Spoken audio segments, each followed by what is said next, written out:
Alger-la-Blanche, avec ses quartiers populaires qui surplombent la mer et son célèbre monument aux martyrs.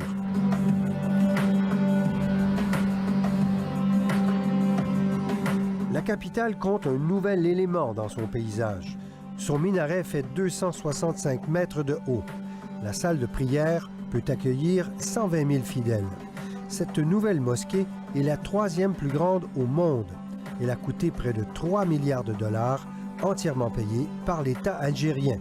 Le symbole de grandeur légué par le régime du président Abdelaziz Bouteflika juste avant son départ forcé. Le mode de vie, ou disons le confort en général, il a progressé en Algérie. Les gens vivent mieux aujourd'hui que 1960 ou 70 ou 80. Hein. L'Algérie arrive au 4e rang des plus riches pays d'Afrique. Infrastructures développées, éducation et soins de santé gratuits, logements et aliments subventionnés, tout ça grâce au pétrole. Depuis l'année 2000, quand le baril a commencé à augmenter, quand il a atteint 100 $ par exemple, l'Algérie a remboursé ses dettes. Elle n'a plus de dette internationale. Il n'y a pas de dette. Avec ce surplus de recettes, il y a eu beaucoup d'investissements. Le géant Sonatrach contrôle tout le secteur des hydrocarbures du pays. C'est la plus grande compagnie pétrolière en Afrique. Avec ses filiales en Algérie et ailleurs dans le monde, cette société d'État emploie près de 200 000 personnes. Son principal centre d'activité se situe au centre du pays, dans la région de Ouargla. C'est là que vit Tahar Belabès, un ex-employé de Sonatrach et militant syndical, maintenant au chômage. Notre revendication, c'est que cette société d'État, c'est comme une entreprise coloniale, une société privée, contrôlée par une clique de fonctionnaires et de politiciens. Nous n'avons pas été autorisés à nous rendre à Ouargla. Nous avons que demandé à Tahar Belabès de nous retrouver à Alger.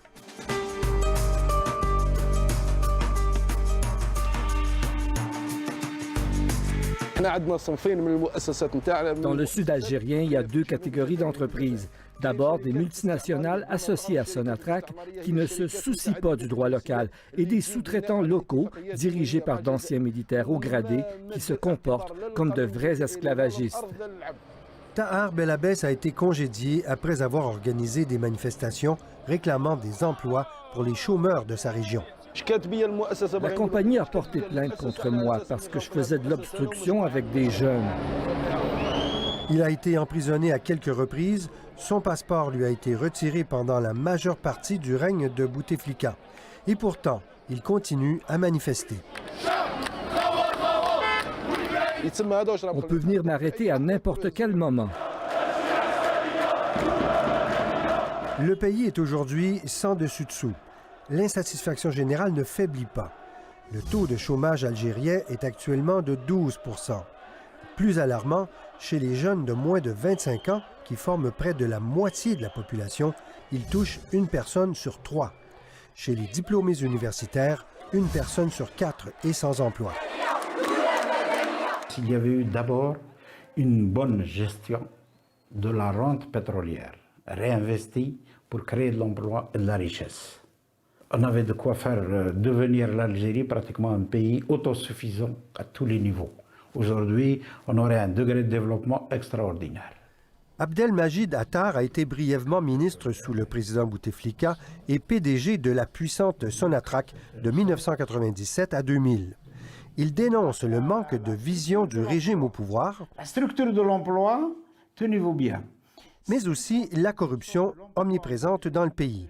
Le problème, c'est que non seulement la corruption, elle a ouvert les caisses à des gens qui en ont profité, mais elle a empêché en même temps, par mauvaise gouvernance, la mise en œuvre d'autres activités, le développement d'une industrie, le développement des services, etc., etc.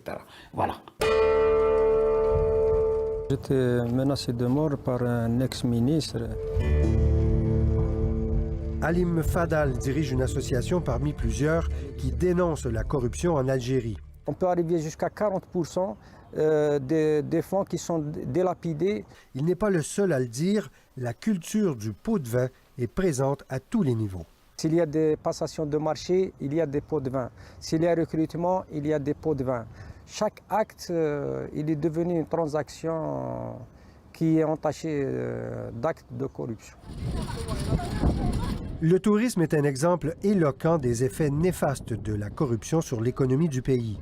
Contrairement à ses voisins côtiers du Maroc et de la Tunisie, l'Algérie n'a pas choisi de développer cette industrie. La corruption a pris une ampleur phénoménale. La première des choses, on a un projet en tête, qui c'est qu'on connaît dans ce secteur? Ce n'est pas votre dossier qu'on juge.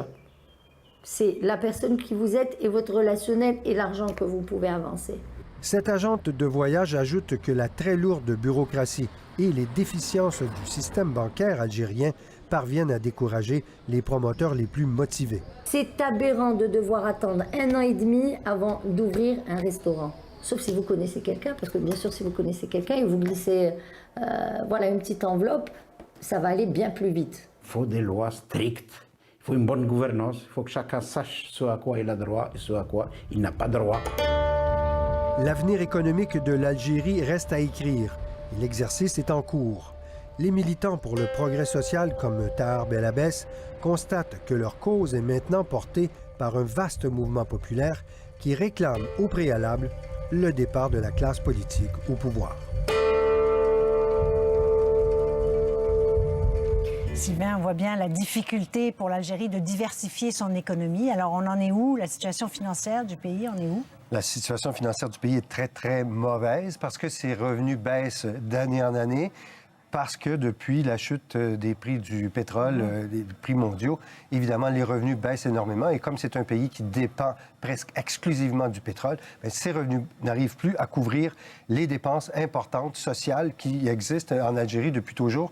Donc là, on se dirige vers vraiment un mur. D'ici 5 à 6 ans, on aura épuisé les réserves, des réserves financières importantes qui avaient constitué l'Algérie, mais qui fondent comme neige au soleil depuis les 4 ou 5 dernières années à cause de cette chute du prix. Donc, on en est là à une petite réserve qui n'arrivera pas à permettre au pays de survivre à ce rythme-là.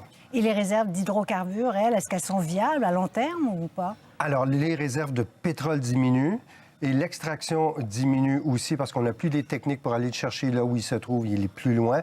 Par contre, on a d'énormes réserves de gaz de schiste, un gros potentiel économique à développer, sauf qu'on n'a pas les techniques, on n'a pas l'expertise pour le faire, on a besoin de partenaires internationaux pour le faire, mais on n'arrive pas à les convaincre à cause de la situation qui est très instable dans le pays pour le moment. Donc, on se retrouve dans l'opposition aussi sociale, non? Il y a de l'opposition sociale, effectivement, qui n'aide pas. Donc, on se retrouve dans une situation un peu comme au Venezuela où on a abusé de la ressource, on n'a pas planifié, on n'a pas diversifié. Actuellement, on n'a pas de solution économique à moyen terme pour sauver l'Algérie. Oui, on parle de cette malédiction de l'or noir. Voilà un exemple. Encore Merci, Sylvain. On prie.